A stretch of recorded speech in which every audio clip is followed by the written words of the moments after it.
When birds turn to crime, we are the ones who investigate and discover the truth. We are the Birds of Crime Podcast. Welcome to the Birds of Crime Podcast. I'm Logan, joined by Lucas and Aiden. This is the first episode of the Birds of Crime Podcast, and we are discussing the murder of Kathleen Peterson. On the early morning of December 9th, 2001, Michael, Kathleen's husband, found Kathleen in a pool of her own blood dead. Immediately, all eyes were on Michael. He was the last person to see her, and the police were already against him as he had wrote articles about how the county was corrupt. Kathleen was found with 7 lacerations to her scalp, yet there was not brain swelling or skull fractures. The murder weapon was determined to be a fireplace poker, as that was the closest thing that could have caused the lacerations on her scalp. Michael was sentenced to life in prison as they found blood spatter in his shorts. Although this does seem like an open and shut case, there's more to this story. Found at the crime scene in Kathleen's hand was a clump of hair pulled from the roots containing a branch and some microscopic feathers. These feathers were later determined to be feathers from an owl. Experts analyzing the lacerations after the initial trial said that the lacerations were more wounds left from a large bird of prey rather than a fireplace poker. The neighbor, who was the only eyewitness, said that Kathleen was attacked by an owl after she went outside. Now, an interesting thing to note here is that the neighbor was also a lawyer. And during the trial, he started bringing up the theory that it was an owl. And oddly, he just kind of kept this to himself and decided to start bringing it up. And as soon as he brought it up, he went to the police station, brought it up. He was laughed out of the police station. And when he brought it to news sources, he was met with mockery, basically. But, as we see, there is a lot of evidence showing that there was at least an owl somewhere. There was an owl present, because you don't get a microscopic feather of an owl in your hair that also seems like it was pulled out from the roots of your scalp, and on top of that, these experts said that they were the pattern that the lacerations were matched that of the claws of a barred owl, which barred owls, if I'm not mistaken, do live in North Carolina, which that's where Kathleen and Michael Peterson lived. And it's so absurd, but it definitely has some merit to it. But even though that there's a lot of evidence pointing to the owl maybe being the killer, there was a lot of problems with the trial against Michael. These owl feathers were not brought up during the trial, which kind of did not help the defense team at all, because they didn't have a whole lot to go off of.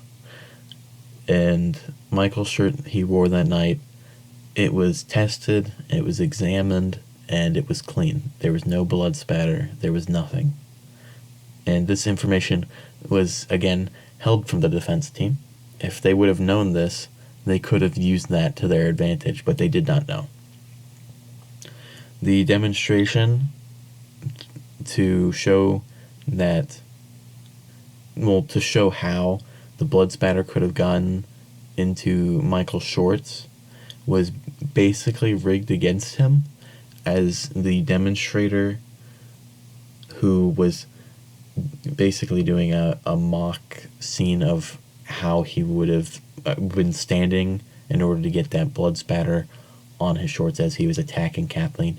He stood in a position that was more beneficial to the prosecuting team and was easier to recreate the blood spatter rather than the spot that I think it was the medical examiner had determined he was standing at if he were to get the blood spatter on him. His clothing was, instead of being tested for DNA first, it was sent straight to the blood analyst, and they were not stored properly, so the DNA evidence was destroyed or just unusable by that point. And the blood analyst for the prosecution lied about his qualifications. He also reported false information, withheld information, and was not attentive in Kathleen's case, as well as other cases. So he was not the best, or he or she was not the best at this. And in my opinion, I really think that this would have been this looks really bad. This case was not handled correctly, and it really looks like they were just trying to pin him for something because he was actually exposing corruption within the county, and they were just like, we need to get rid of him in a way. We need to shut him up. And it was like, we found his wife at the bottom of the stairs and she's dead, so we can go ahead and put him for that. It doesn't matter if it was an accident or not. And really, the owl seems to be more of a suspect here than Michael, because and I forgot to mention, but the fireplace poker was clean of blood, and there was hardly any blood on it, and somehow people were speculating on the prosecuting team were speculating that between blows the poker was cleaned, which is absurd. And on top of that, the blood spatter was not consistent with someone being hit with a fireplace poker, as there was no cast-off blood and such.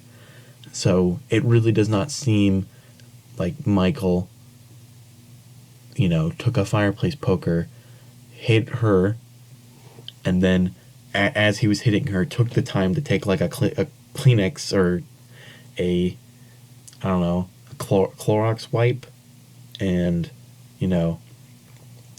just clean it every single time after he hit her once, clean it, hit her twice, and it just doesn't make any sense. And a lot about this case doesn't make any sense. But I think we're going to move on to what Aiden and Lucas think about this whole case. So I'm going to go ahead and let them take it away then. Hello, I'm Lucas, and that was our other member, Logan, that just ended off. Sadly, he's not here with us today, and that was a recorded part of the podcast. He was sadly attacked by an owl. He was getting too close to the truth. They knew he was getting too close to the truth, and the government had to stop him. Aiden, why don't you infer on that? Well, I really think there is evidence that points to the case needing to be reviewed, as this evidence really makes things a lot less clear as to what happened that night. It really does seem like an owl attacked Kathleen, though. There was strong evidence pointing towards it, while the evidence showed that Michael murdered her seems to be limited. And honestly, I think that if the court was fair to Michael, he may have been found as innocent. I think that it was not a coincidence that an owl did attack his wife, and I do believe truly that he did not hurt her in any way. And another thing that shows that this was not a coincidence was back in Germany a few years ago, there was another incident where a lady died that was related with Michael by an owl. And I feel like this really just shows that they just are attracted to Michael. And talking about Germany, let's go into our first sponsor of this podcast, Deutsche Bank. Deutsche Bank is a great bank, the number one bank in America and Europe. They have grown a lot more since their past in World War II, and they support everyone now, not just Germany. So now let's get into our takes of what happened specifically. So with the owl, from resources and documentaries, it says that the owl, that Kathleen was attacked outside her house by the owl, and then ran into the house trying getting into protection, but accidentally locked herself in the house with the owl, and then was viciously attacked by the owl, and fell down the stairs and hit her head on the banister, passed out, and died. I think the owl was actually working for the government, and perhaps it was giving Michael a warning as to not expose the corruption in his country. Think about it. We already have pigeons that are security cameras for the government. Why wouldn't they make an owl camera? What if there are other cameras for specific environments? It would make sense that it would kill Kathleen as a way to send a message to Michael. The government would be worried that it would seem too coincidental that Michael writes these articles that expose corruption and then he winds up dead. So the government thought to kill his wife to scare him. If you are questioning this, think about it. Have you ever seen a baby owl? What about you, Lucas? What's your hot take? I truly 100% believe that this man was having an affair with the owl. On the crime scene, the detectives found a used condom in his bedroom, but they found no signs of rape on the body after the autopsy. They did a rape test and it came back negative. It's obvious that this man that owl. He was bisexual. He had pictures of gay men on his computer. We don't know if he had pictures of an owl. We don't know this. And also in Germany, another owl attacked another woman that was related to Michael. It seems a little too coincidental to me. See, that owl followed Michael. They had relations for years. It's already been shown many times that this man has had affairs. In court, it is shown that he has had affairs with his wife. But this affair, it went too far. It was too lustful. This was back in 2001. There was no openings for furries to be allowed. Maybe bisexual men, but furries, no. So, with all that lust built up, they came up with a plan to kill Kathleen so they could live their lives the way they wanted to. He got Kathleen drunk that night and told her to go inside. She was too drunk. She needed to go relax. So she started heading to the house. He gave the call. The owl responded. The owl swooped down, killed Kathleen, and then that night you could hear some weird sounds upstairs, And sadly, the detectives were just too against Michael for his political views. And instead of noticing the obvious owl attack scars, they decided to blame Michael. They weren't able to run away. They weren't able to have their dream life in Paris. It was so sad. And Michael had to go to prison. And then after all that, Michael decided that he would give up his life with the owl. The owl went too far. And so after all of his years in prison, he decided to settle down in Paris, but not with the owl, but with a journalist, a French journalist. It disgusts me to my core. And now next, the other theory is that it was actually a threesome with the neighbor, Larry Pollard. Because he said he was the only witness that says that he saw the owl. But he didn't respond for years. Even after the case was done, he didn't say anything. I believe that if this was a threesome, Larry in the moment, the owl was just too enticing. And he couldn't just resist. He helped plan it out. But after years and years of the torment of thinking, man, I killed a wife just for that owl, it just took over him, and he tried to tell the government, but the government, they didn't believe him. It's an owl. After years of the court already deciding, But that's just a theory. A theory that is 100% true. Not the threesome, but how he had an affair with the owl. And if you don't believe that, you are just ignorant and you cannot see the fact. Why was there a condom in his bedroom if he didn't rape his wife? Or if there were no signs of rape or sexual intercourse? Why was that condom there? He's not just going to use it by himself. There was no signs of a man up there. So there was no affair with a human being.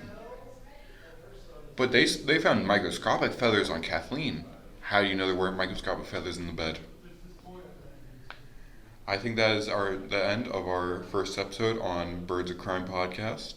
I hope you come back next week where we will tell you about another crime committed by birds. Thank you.